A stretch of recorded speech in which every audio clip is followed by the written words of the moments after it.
తెలుసుకున్నాం. ఎంత పగడబందిగా ఈ సర్వే జరిగిందో, ఎక్కడ కూడా అమరికలు లేకుండా ఈ సర్వే జరిగిన తీరుతెన్నులు తెలుసుకున్నాం. అందుకే ఇంత గట్టిగా మాట్లాడగలుగుతా ఉన్నాం. ఎక్కడ కూడా లోటుపాట్లకు తావు లేకుండా పరిపూర్ణంగా సరైన పరిజ్ఞానంతో శాస్త్రీయబద్ధంగా పగడబందీగా ఈ ప్రభుత్వం ఈ సర్వేని చేపట్టింది. 1-6 ఎక్కడన్నా లొసుకులుంటే కూడా సరిదిద్దుకోవడానికి సిద్ధంగా ఉంది. అందుకే నేను మా బీసీ సంఘాల వారికి, బీసీ బిడ్డలకి, సోదరి మనందరికీ విజ్ఞప్తి చేస్తా ఉన్నాను. ఇన్నేళ్ళు ఏమీ చేయని నాయకులు, వస్తలేదా సౌండ్?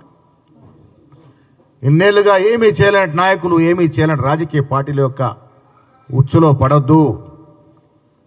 ఇవాళ రిజర్వేషన్ ఇవ్వడం వల్ల చాలా మంది కడుపు నొప్పుతో ఉన్నారు. బీసీల మీద కుట్రలు కుయంత్రాలు చేసిన నాయకులకి ఇది ఇమడట్లేదు, పడట్లేదు. ఇంత గొప్ప కార్యక్రమం పట్ల వారు బాధతో ఉన్నారు కాబట్టే మన్ను ఉసుగొల్పే ప్రయత్నం చేస్తూ ఉన్నారు. తద్వారా ఇంత గొప్ప కార్యక్రమం మీద నీళ్లు జల్లే ప్రయత్నం చేస్తూ ఉన్నారు. అలాంటి ఉచ్చులో ఊబులో పడకూడదని నేను మీ ద్వారా మా మిత్రులకు విజ్ఞప్తి చేస్తా ఉన్నాను.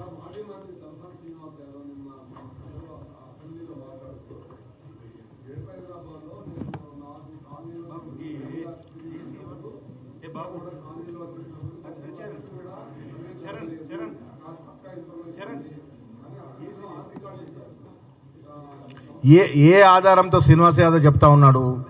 ఇప్పుడు మా మంత్రి గారు కూడా గతంలో చెప్పారు, ఈ 3.1% ఎక్కడైతే సర్వే జరగని ఇల్లున్నాయో దాంట్లో మెజారిటీ ఇల్లు హైదరాబాద్లో ఉన్నాయి. ఇది వాస్తవం, దీనే దాపరికం లేదు. ఆ 3.1% అంటే దాదాపు కొన్ని లక్షల ఇల్లు ఏవైతే ఉన్నాయో హైదరాబాద్లో ఉన్నాయి. కొన్ని ఉద్దేశపూర్వక కొంత చేయలేదు. ఇలా కేసీఆర్, కేటీఆర్, హరీష్ రావు వివరాలు ఇవ్వలేదు. కవిత గారు మాత్రమే ఇచ్చినట్టు మాకు సమాచారం. అట్లా చెబుతూ పోతే చాలా ఇల్లు ఇవ్వలేదు. శ్రీనివాస్ యాదవ్ గారు ఇచ్చినారో ఇవ్వరో తెలియలేదు.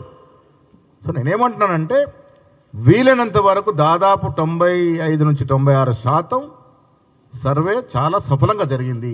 1, 2, 3% ప్రతి చోట లొసుకులు ఉంటాయి. వాటిని కూడా సరిదిద్దుకునే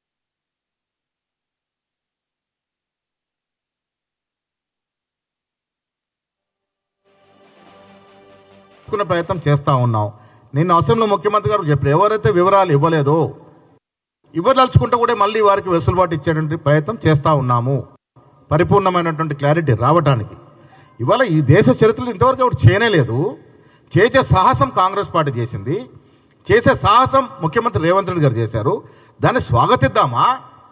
అరే ఇంతవరకు ఎవడు చేయలేనటువంటి గొప్ప కార్యక్రమాన్ని చేస్తే చేయనలను వదిలేసి గాలికి ఏళ్ల తరబడి మనం అణచివేసి వారి రాజకీయాల అవసరం కోసం మన కులాల్ని వాడుకున్న వ్యక్తుల్ని వదిలేసి చేసిన వాడి మీద నిందలేస్తామంటే ఇదెక్కడి న్యాయమని అడుగుతా ఉన్నాను. దేశ చరిత్రలో మొదటిసారి ఈ యజ్ఞం జరిగింది. దాన్ని ప్రతి ఒక్కరు స్వాగతించాల్సిన విజ్ఞప్తి చేస్తా ఉన్నాను.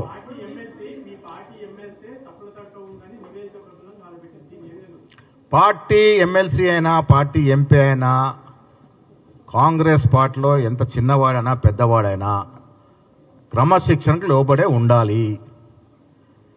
క్రమశిక్షణ తప్పినప్పుడు ఏం చేయాలో కమిషన్ కమిటీ చూసుకుంటుంది.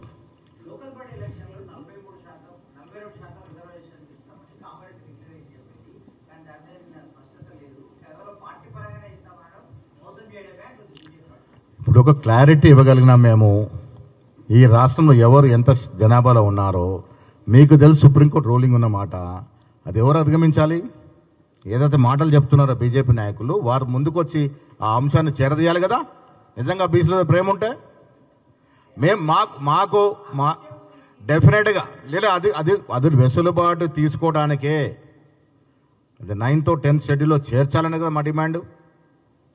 అధిగమించాల్సిన అధికారం ఎవరి చేతుల్లో ఉంది? మేము తీసి ఒలిసి మీ ముందర పెట్టాము.